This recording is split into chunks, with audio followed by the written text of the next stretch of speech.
More companies are trying to bring self-driving cars to the masses than ever before, yet a truly autonomous vehicle still doesn't exist, and it's not clear if or when our driverless future will arrive. Proponents like Elon Musk have touted an aggressive timeline but missed their goals, and others in the industry have also missed projections. Well, our goal is to deploy these vehicles in 2019, so you'll have the option to not drive. It's not happening in 2020, it's happening today. We wanted to check in. Where exactly are we with self-driving cars? And when can we expect them to be part of our daily lives?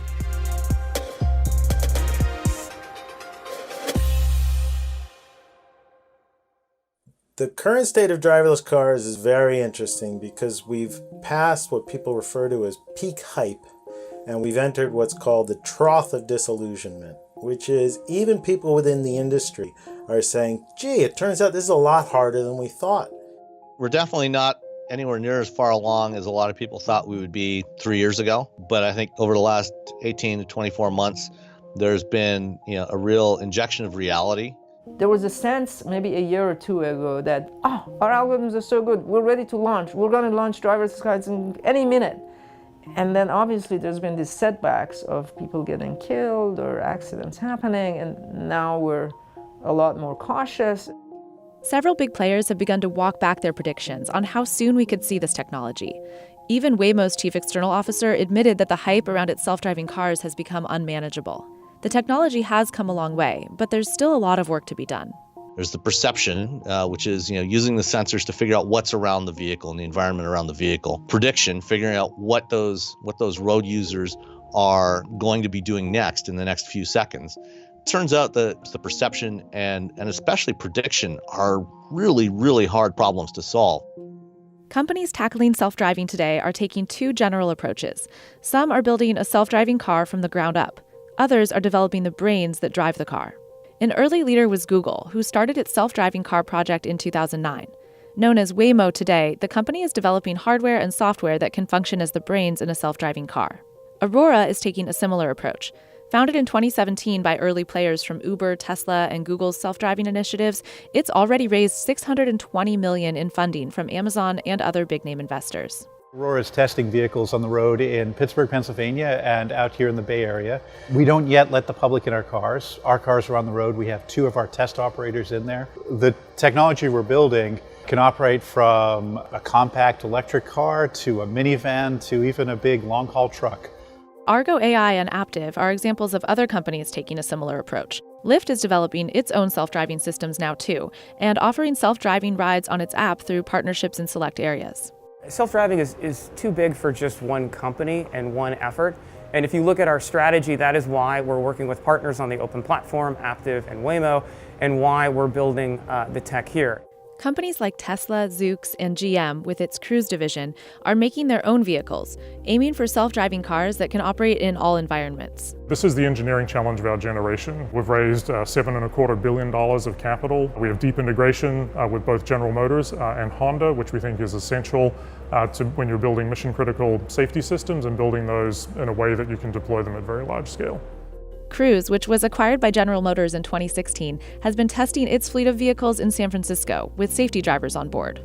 To give you a sense for the magnitude of the difference between suburban driving and what we're doing every day on the streets of San Francisco, our cars on average see more activity in 1 minute of San Francisco driving than they see in 1 hour of driving in Arizona. Zoox, led by the former chief strategy officer at Intel, is working on creating an all-in-one self-driving taxi system with plans to launch in 2020. Instead of retrofitting cars with sensors and computers and saying, hey, here's a self-driving car, we think there's an opportunity to create a new type of vehicle that from the very beginning was designed to move people around autonomously. Nissan and Tesla both have semi-autonomous systems on the roads today. Tesla's has been available in beta on its vehicles since 2015, and drivers have been known to use the current system hands-free. Tesla's promising full self-driving software is just around the corner. It's going to be tight. It still does appear that we will be, at least in limited in early access release of a feature-complete full self-driving feature this year. I think Tesla is actually a lot further back than they would like the world to believe they are, because they are in fact so much more limited in terms of their hardware. Others are making self-driving shuttles that operate along designated routes only, or focusing on trucks with long-haul highway routes. And then there are companies like Ghost and Comma AI, working on aftermarket kits, essentially hardware that could be installed in older cars to bring them new self-driving capabilities one day. For all players in this space, the path ahead is filled with challenges. Chief among them, proving the technology is safe. Driverless systems have to meet a very high safety bar that has to be better than a human before they're deployed at scale. There are no federally established standards or testing protocols for automated driving systems in the U.S. today, but there have been fatal crashes. A woman named Elaine Hertzberg was killed by an autonomous Uber with a safety driver who was paying no attention. This woman was crossing the street, walking her bicycle, should easily have been seen by the autonomous vehicle, was not, was run over, nobody stepped on the brakes. In 2016, a Tesla fan named Joshua Brown died in a crash while using autopilot hands-free in Florida. Other autopilot-involved accidents are now under investigation. Still, the industry is hopeful that autonomous vehicles will make the roads far safer than they are today. Really, the kind of 0 to 1 moment for the industry will be when we can remove those safety drivers safely and the vehicle can operate without the presence of any human. Others, like Elon Musk, have said, it's almost irresponsible not to have these vehicles out there because they are safer and will be safer than human drivers. Even if we could say that an autonomous vehicle was better than a human driver, it doesn't mean that an autonomous vehicle is better than a human driver plus all of the advanced driver assist systems we have. When looking at when the tech could actually be ready, one of the principal metrics touted by companies is the number of miles driven. But not all miles are created equal when testing automated systems. You could take an autonomous vehicle and go, put it on an oval track, or just a straight road, and you could drive 100 million miles. But that's not really going to tell you much about how well the system actually functions because it's not encountering the kinds of things that are actually challenging in a driving environment. Testing self-driving vehicles out on public roads isn't enough. They need to be exposed to every imaginable scenario, so companies rely on simulation. We can create situations that we're basically never going to see or very rarely see. So for example, we might want to simulate what happens as a bicycle comes through an intersection, runs a red light, and crashes into the side of our car.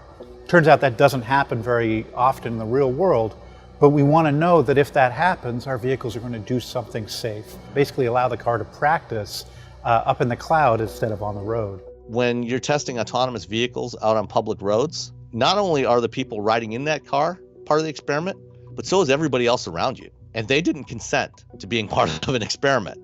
I remain concerned that humans will be used as test dummies. Instead of self-certification and deregulation, I want to see strong, independent safety regulations from the agencies in front of us today. The self-certification approach did not work out well for the Boeing 737 MAX 8, and now Boeing is paying the price. We should heed that lesson when it comes to finding out the best way to deploy autonomous vehicles. Lawmakers held hearings this month to figure out how to keep the public safe without holding back self-driving innovation. In September, the National Highway Traffic Safety Administration released new federal guidelines for automated driving systems, but they're only voluntary suggestions at this point. State legislation is farther along. As of October, 41 states have either enacted laws or signed executive orders regulating autonomous vehicles. With regulatory questions looming, it's no surprise that self-driving companies are proceeding cautiously at first. What we're going to be seeing in the next several years is more limited deployments in very specific areas where there's confidence that the technology can work. I think we'll see limited deployments of self-driving vehicles in the next 5 years or so. You'll see these moving goods and you'll see them moving people, but you'll see them specifically in fleet applications.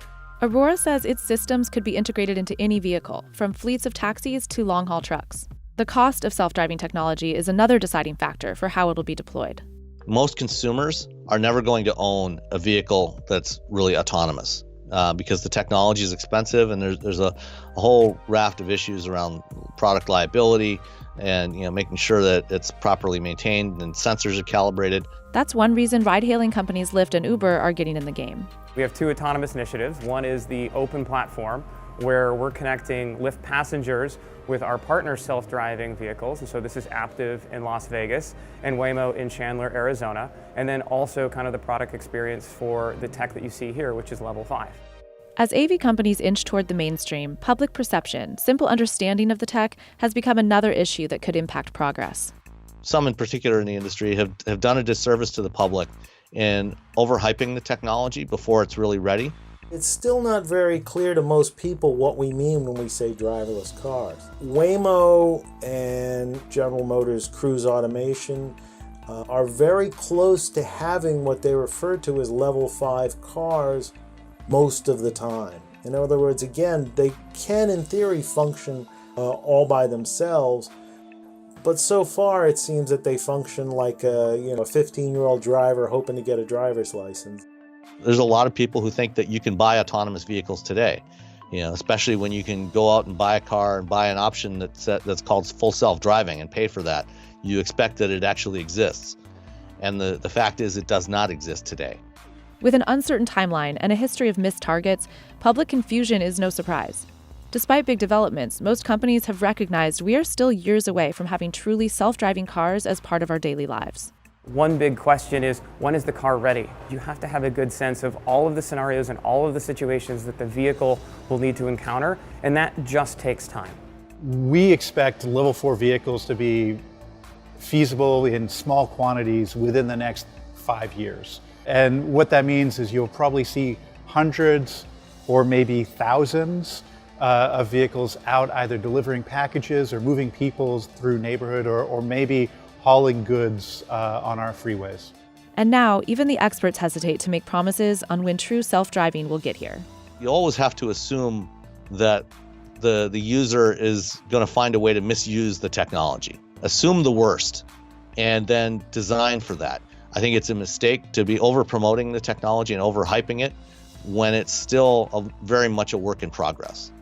This is something we need to do with society, with the community, and not at society, and we take that very seriously. We're building mission-critical safety systems that are going to have a huge positive impact on people's lives, and the tech adage of move fast and break things most assuredly does not apply to what we're doing here.